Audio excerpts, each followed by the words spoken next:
अस्सलाम वालेकुम students, I hope आप सब खैरियत से होंगे। मैं हूं आपकी इंस्ट्रक्टर इकरा इमरान और आज हम डायमेंशंस का ही टॉपिक को एंड करेंगे और हम देखेंगे कि डायमेंशंस का एक और एडवांटेज होता है। पहले हमने एक एडवांटेज पढ़ लिया था, वो था कि हम किस तरह एक इक्वेशन की डायमेंशनल होमोजेनिटी को चेक करते हैं। इस केस में हम देखेंगे किस तरह हम एक पॉसिबल फार्मूला हम डिराइव कर सकते हैं through the help of dimensions. Okay, अब ये होता किस तरह है? ये इस तरह होता है कि आप डिफरेंट किस्म के एक्सपेरिमेंट्स परफॉर्म करते हैं और देखते हैं कि एक चीज़ दूसरी चीज़ पर डिपेंड कर रही है। मिसाल के तौर पे आप कहेंगे कि सपोज आपके पास कोई फोर्स है, आपने उस फोर्स को चेक करने की कोशिश की कि वो फोर्स किन किन चीज़ों पर डिपेंड करती है और आपने देखा कि वो फोर्स प्रोपोर्शनल होती है ऑब्जेक्ट के मास से, तो आप उसके दरमियान एक प्रोपोर्शनलिटी का सिंबल यूज़ कर लेते हैं। अब आपने मज़ीद एक्सपेरिमेंट किया, आपने देखा कि वो फोर्स उसकी एक्सेलरेशन के भी प्रोपोर्शनल है, तो आप इसकी मदद से एक फॉर्मूला बना सकते हैं और ये कह सकते हैं कि F is proportional to M a. मगर इस केस में, इस प्रोपोर्शनैलिटी में आपके एक्सपेरिमेंट्स कभी भी आपको ये नहीं बताते कि क्या वो प्रोपोर्शनैलिटी डायरेक्ट है, क्या वो ऐसा तो नहीं है कि एम का स्क्वायर चाहिए, यहाँ पे एक्सेलरेशन का क्यूब चाहिए। इन तमाम बातों का जवाब हम डायमेंशनल एनालिसिस के थ्रू दे सकते हैं। तो अगर आपके पास कोई दो क्वांटिटीज डायरेक्टली रिलेटेड हैं तो उनकी मदद से हम एक फॉर्मूला जनरेट कर सकते हैं, और वो किस तरह करेंगे हम अपनी नेक्स्ट एग्जाम्पल में वो देखेंगे। मगर इस कॉन्सेप्ट की भी एक लिमिटेशन ज़रूर है। सबसे पहली लिमिटेशन तो वही है जो आपके पास लास्ट केस में भी थी कि ये प्रोसेस आपको किसी किस्म के डायमेंशनलेस कांस्टेंट के बारे में इंफॉर्मेशन नहीं देगा। जैसे कि हमने पहले पढ़ा कि अगर आपके पास ड्रैग फोर्स का जो फॉर्मूला होता है, अगर आप उसको डायमेंशनली देखें तो वो इस तरह से भी कंप्लीट है ईटा आर वी, मगर स्टिल देर अगर आप उसको प्रॉपर फोर्स कैलकुलेट करें तो फिर भी यहाँ पे एक फैक्टर की ज़रूरत होती है 6π। तो ये डायमेंशन एनालिसिस से ये कांस्टेंट आपको नहीं मिलता। तो ये लिमिटेशंस हैं हमारे पास डायमेंशन एनालिसिस की। तो और इस लिमिटेशन के अलावा ड्राइविंग दिस फार्मूला के अंदर एक और लिमिटेशन ये होती है कि अगर कोई क्वांटिटी डायरेक्टली किसी चीज़ के प्रोपोर्शनल नहीं है, आपको एक्सपेरिमेंट में शो नहीं हो रहा कि उसके प्रोपोर्शनल है, तो फिर भी हम इस किस्म के एनालिसिस के ज़रिए उस क्वांटिटी के बारे में पता नहीं लगा सकते। उसके लिए हमारे पास मज़ीद और मेथड्स होते हैं, तो वो हम देखते हैं कि किस तरह हम वो फार्मूला बता सकते हैं। तो ये दो लिमिटेशंस हैं इस फार्मूले की, इस फार्मूला ड्राइविंग मेथड की। वो क्या? सबसे पहली कि कोई डायमेंशनलेस कांस्टेंट आ जाए तो हम नहीं बता सकते डायमेंशन एनालिसिस के थ्रू, और सेकेंडली अगर आपके पास कोई ऐसी क्वांटिटी है जो डायरेक्टली डिपेंडेंस शो नहीं करी, उसके बारे में भी हम डायमेंशन एनालिसिस के कॉन्सेप्ट से नहीं बता सकते। तो हम देखते हैं कि हम कोई फार्मूला ड्राइव करेंगे किस तरह। उसके लिए हम फोर्स का ही फॉर्मूला ड्राइव करते हैं। आपके पास जो ड्रैग फोर्स होती है, इस क्वेश्चन को पढ़ते हैं। वो क्या है? When a solid sphere moves through a liquid, the liquid opposes the motion with the force F। अब बेसिकली ये सारी डेफिनेशन है किसकी? ड्रैग फोर्स की, ड्रैग फोर्स की। ओके, ठीक हो गया। यानी कि हम एक फोर्स की बात करें तो सबसे पहले तो हम देख लेते हैं कि हमारे पास फोर्स की क्या डायमेंशन होती है।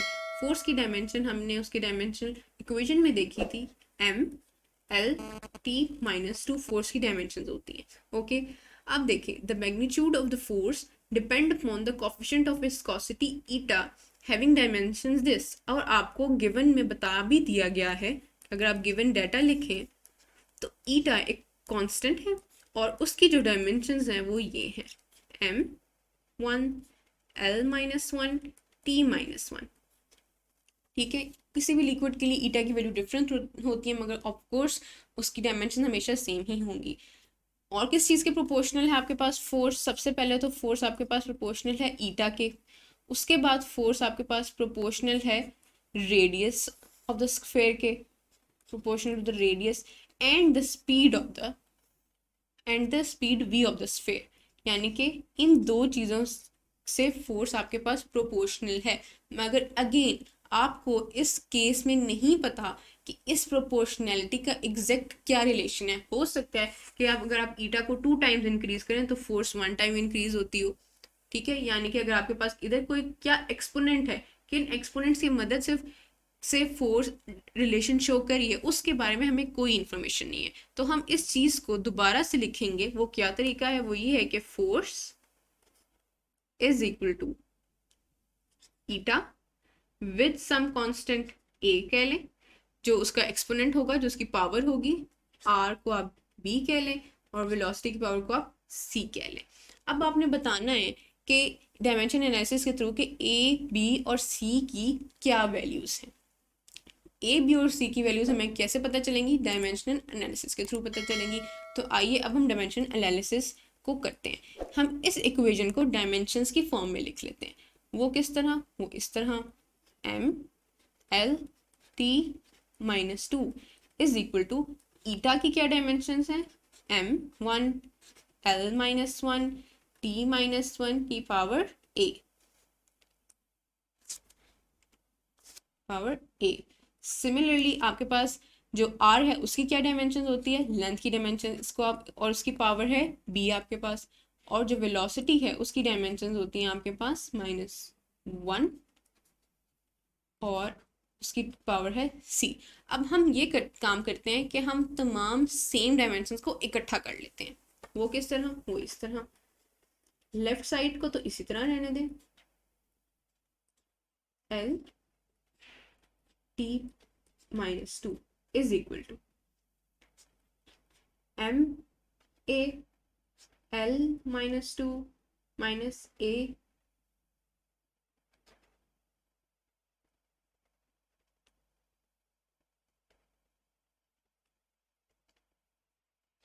Minus A T minus A L B L C T minus C.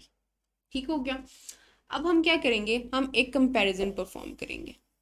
Comparison सबसे पहले हम करेंगे m डायमेंशन के लिए, यानी कि m की जो डायमेंशन है यहाँ पे उसको हम m की डायमेंशन से कंपेयर कर लेंगे।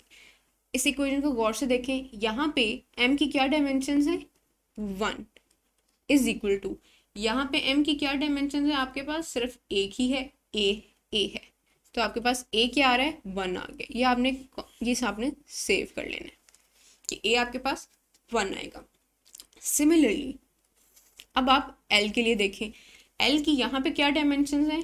1 इज इक्वल टू, और अब यहाँ पे l की जितनी भी डायमेंशन हैं उनको आप ऐड करते जाएं, क्योंकि ऑब्वियसली जब मैं l लिखूंगी तो मैं लिखूंगी l minus A L B L c, और जब आप सबको ऐड करेंगे तो किस तरह करेंगे? l की पावर में लिखेंगे आप माइनस ए बी प्लस सी, यानी कि माइनस ए प्लस बी प्लस सी। सिमिलरली आप यही काम करेंगे फॉर टी की डायमेंशंस के लिए। वो क्या होगा? -2 is equal to minus A minus C. तो देखें a की वैल्यू तो आप निकाल चुके हैं, तो a की वैल्यू को अगर हम इधर सब्स्टिट्यूट कर लें तो क्या हो जाएगा? 1 is equal to -1 plus B plus C. इसको मजीद सॉल्व कर लें तो क्या हो जाएगा? 1 + 1 which is equal to 2 is equal to B plus C. अभी आपके पास ये अननोन है, बी भी नहीं पता, सी भी नहीं पता, तो चलो देखते हैं कि हम सी शायद किसी और तरीके से फाइंड कर सकें। वो किस तरह? कि आप ये जो ए की वैल्यू है ये यहाँ पे सब्स्टिट्यूट कर लें। वो किस तरह होगा? -2 -1 minus C, -2 + 1 is equal to minus C. इसको मजीद सॉल्व करें, -1 is equal to minus C, तो सी आपके पास क्या आ जाएगा? 1। ओके, तो सी भी आपके पास क्या आ गया? 1। अब आपके पास सी भी है, ए भी है, तो आप इस इक्वेशन पुट करके बी निकाल सकते हैं। तो क्या आ गया? 2b प्लस सी की जगह उसकी वैल्यू पुट कर दें, तो b क्या आएगा? b is equal to 2 - 1, b is equal to 1।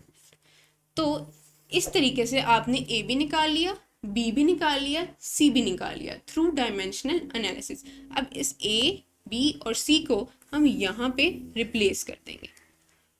तो आपके पास फोर्स को हम किस तरह लिख सकते हैं? बल्कि यहाँ पे इस केस में हमें डायमेंशनल ब्रैकेट्स नहीं डालनी चाहिए। क्यों नहीं डालनी चाहिए? क्योंकि हमने उसका डायमेंशनल फॉर्मूला नहीं लिखा, हमने उसका एग्जैक्ट फॉर्मूला लिखा है। तो F आपके पास आ जाएगा इज इक्वल टू ईटा, और उसकी पावर थी ए आपके पास आ गया 1, R उसकी पावर भी थी b और b is equal to 1, and v उसकी पावर थी c उसकी पावर और c इज इक्वल टू 1। तो आप इसको लिख सकते हैं ईटा R v। तो फोर्स का आपके पास एक एक्सप्रेशन तो आ गया ईटा आर वी के नाम से, मगर जब आप मज़ीद एक्सपेरिमेंट परफॉर्म करेंगे तो आप देखेंगे कि ये फार्मूला डायमेंशनली तो बिल्कुल करेक्ट है, मगर मज़ीद इसके साथ एक डायमेंशनल कॉन्स्टेंट्स आता है जिसको हम कहते हैं 6 पाई, जो कि आप इस पूरे मेथड के थ्रू नहीं बता सकते। तो आपने देखा कि किस तरह हम डायमेंशन एनालिसिस के थ्रू कोई फार्मूला गेस करते हैं। वो तरीका ये होता है जैसे आपने देखा, if you want to repeat it, वो क्या था कि सबसे पहले हमने जो क्वांटिटीज़ फोर्स के प्रोपोर्शनल थी उनको लिखा इक्वलिटी के साइन के साथ, और सबके ऊपर एक प्रॉपर एक्सपोनेंट डाल दिया, क्योंकि वी डोंट नो कि उनकी डायरेक्ट प्रोपोर्शनैलिटी है या वो स्क्वायर के लिहाज से प्रोपोर्शनल है, वो क्यूब के लिहाज से प्रोपोर्शनल है, वो किस लिहाज से प्रोपोर्शनल है, और फिर उन सबको उनकी रिस्पेक्टिव डायमेंशंस में लिख लिया। जब आपने डायमेंशंस में लिख लिया, उनकी पावर्स लिखें और पावर्स को अंदर मल्टीप्लाई कर दें। अब आपने कंपेयर करना है, m के लिए सिर्फ m वाली पावर्स को कंपेयर करें, l के लिए सिर्फ l वाली पावर्स को कंपेयर करें, और जो राइट साइड पे जितनी पावर्स हैं आप उनको ऐड कर सकते हैं, और t के लिए भी सिर्फ t वाली पावर्स को कंपेयर करें, a, b और c की वैल्यूज़ निकालें और उसको दोबारा से f में सब्स्टिट्यूट कर दें। इस तरह से आपके पास फोर्स का एक एक्सप्रेशन आ जाएगा जो कि डायमेंशनली बिल्कुल करेक्ट होगा। तो इस तरह हम ड्रैग फोर्स का फॉर्मूला निकालते हैं। इससे मिलती जुलती एक टाइम पेंडुलम की भी एग्जांपल होती है, आप वो भी ज़रूर करें, और भी एग्जांपल्स आप देख सकते हैं डिफरेंट बुक्स में। जितनी ज़्यादा आप प्रैक्टिस करेंगे उतनी ही ज़्यादा आपकी स्किल पॉलिश होगी।